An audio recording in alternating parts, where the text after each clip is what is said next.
జలుబు తలనొప్పికి ఉపశమనం అమృతధార. ఈ అమృతధార అన్ని ఆయుర్వేదిక్ మెడికల్ షాపుల్లో దొరుకుతుంది. అమృతధార హోల్సేల్ గా కావాల్సిన వారు స్క్రీన్ మీద కనిపిస్తున్న నెంబర్ కి కాల్ చేసి సంప్రదించవచ్చు. ఆన్లైన్ లో కూడా మీరు ఆర్డర్ చేసుకోవచ్చు.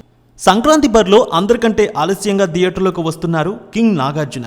లేట్గా వచ్చిన కింగ్ సినిమాలు బాక్సాఫీస్ దగ్గర దుమ్ము లేపుతాయంటున్నారు ఫ్యాన్స్. ఇప్పటికే హనుమాన్, గుంటూరు కారం, సైంధవ్ చిత్రాలు తెరపై అదరగొడుతున్నాయి. బాక్సాఫీస్ దగ్గర ఓ కొత్త చరిత్ర క్రియేట్ చేస్తున్నాయి. ఇప్పటికే నా స్వామి రంగ చిత్రం యూఎస్లో ప్రీమియర్స్ కూడా ప్రదర్శితమవుతున్నట్టు తెలుస్తోంది. రేపు 2 తెలుగు రాష్ట్రాల్లో ఈ సినిమా గ్రాండ్గా విడుదల కానుంది. ఈ సినిమా విడుదలైన తర్వాత అక్కడి నుంచి వస్తున్న టాక్ విని ఫ్యాన్స్ ఫుల్ ఖుషి అవుతున్నారు. ఈ సినిమాకి అమెరికా నుంచి మంచి పాజిటివ్ టాక్ వస్తోంది. నా స్వామి రంగ సినిమా చాలా బాగుందని సోషల్ మీడియా వేదికగా కొందరు కామెంట్లు చేస్తున్నారు. సినిమాకి నాగార్జున నటన హైలైట్ అని అంటున్నారు.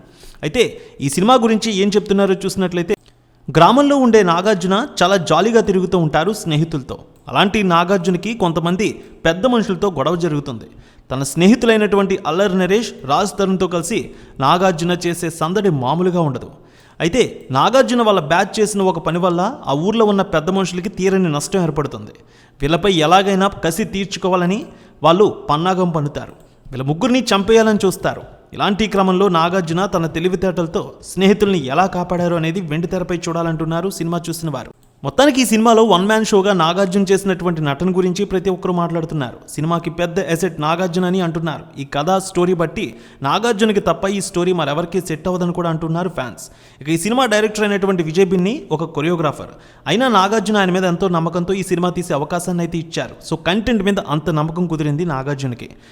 నాగార్జున ఆయన మీద పెట్టుకున్న నమ్మకాన్ని ఎక్కడా కూడా వమ్ము చేయలేదు దర్శకుడు. అద్భుతంగా తీశారు. సినిమాలో మంచి కామెడీ టైమింగ్ ఉంది, చాలా బాగుంది. నాగార్జున చూపించిన విధానం సినిమాకి హైలైట్ అంటున్నారు సినిమా చూసిన వారు. ముఖ్యంగా నాగార్జున, రాజ్ తరుణ్, అల్లరి నరేష్ల మధ్య నడిచే కామెడీ సీన్స్ అయితే చాలా బాగున్నాయని, ఈ సినిమాలో హీరోయిన్ ఆషికా రంగనాథ్ కూడా చాలా ప్లస్ అయిందని కూడా అంటున్నారు. సినిమాకి మ్యూజిక్ అందించిన ఎంఎం కీరవాణి గారు సాంగ్స్ చాలా బాగా చేశారని కూడా అంటున్నారు. ముఖ్యంగా 2 తెలుగు రాష్ట్రాల్లో బిజినెస్ కూడా బాగా జరిగింది. ఆక్యుపెన్సీ కూడా తొలి రోజు చాలా బాగుంటుందనే అభిప్రాయం కూడా వినిపిస్తోంది. మొత్తానికి ప్రీమియర్స్ నుంచి చాలా పాజిటివ్ టాక్ వస్తుంది అమెరికా నుంచి. ఈ సినిమా చూసినటువంటి ఆయన ఫ్యాన్స్ కాకుండా సినీ లవర్స్ కూడా ఇదే విషయాన్ని తెలియజేస్తూ ఉన్నారు. మొత్తానికి ఈ సినిమా కూడా సంక్రాంతి బరిలో 4వ సినిమాగా రాబోతోంది. ఇప్పటికే విడుదలైన 3 సినిమాలు కూడా సూపర్ హిట్ అయ్యాయి.